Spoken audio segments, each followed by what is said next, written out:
Do these disorders or depression at all differ in their occurrence in adults or in children? We now know that depression is a real biological-based disorder that can exist in children and adolescents as well as in adults. And in children, the manifestation of depression can be a little bit different than in adults. And because children are dependent on caretakers, what you see is if a parent tells them to do a chore or different activities, they will react in a way that you're asking them to do much more than what's expected of them. They have strong emotional reactions, oppositional behaviors. Aren't teenagers like that too?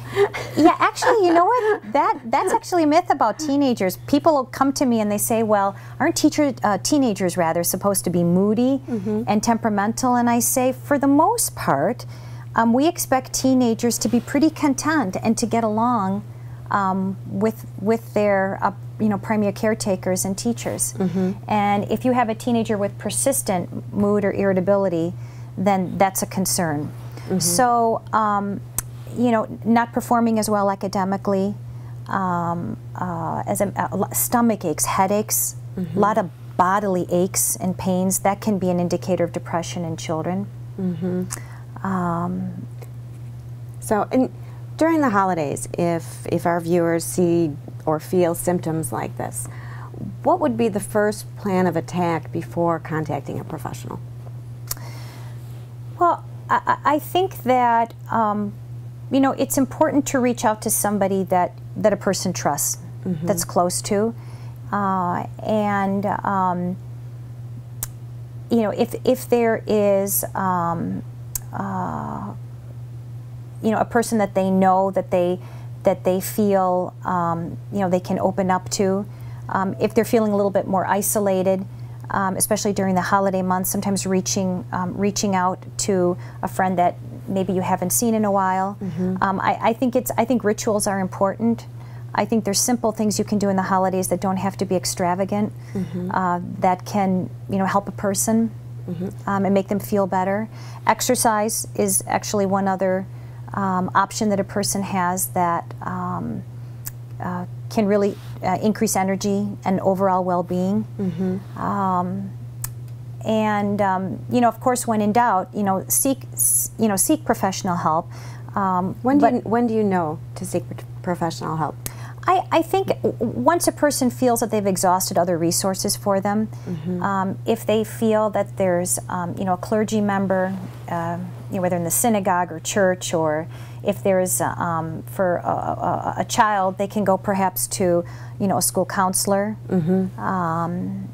I think that anytime you have persistent symptoms that I described earlier that are longer than 2 weeks.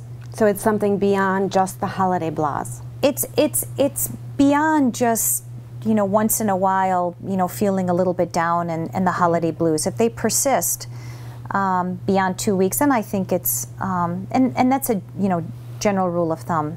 Certainly, if anybody's struggling with life-death matters and they feel that life is not worth living, it doesn't matter. If you experience that one time, then I think it's important to seek a mental health professional. Is there anything you'd like to say to our audience in closing about depression and SAD and the holidays?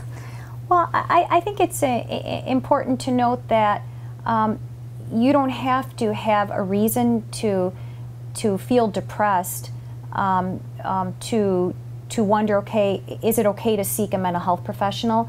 I think it's important to know that depression is a real biological-based disorder, just like asthma, diabetes, and such, and that when in doubt, I think it's important to seek professional help and then to proceed from there. So don't hesitate to call.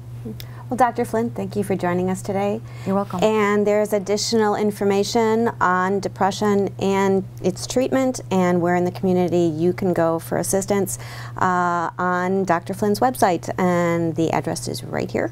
And thank you for joining us on this segment of The Go Show, and have a happy holiday.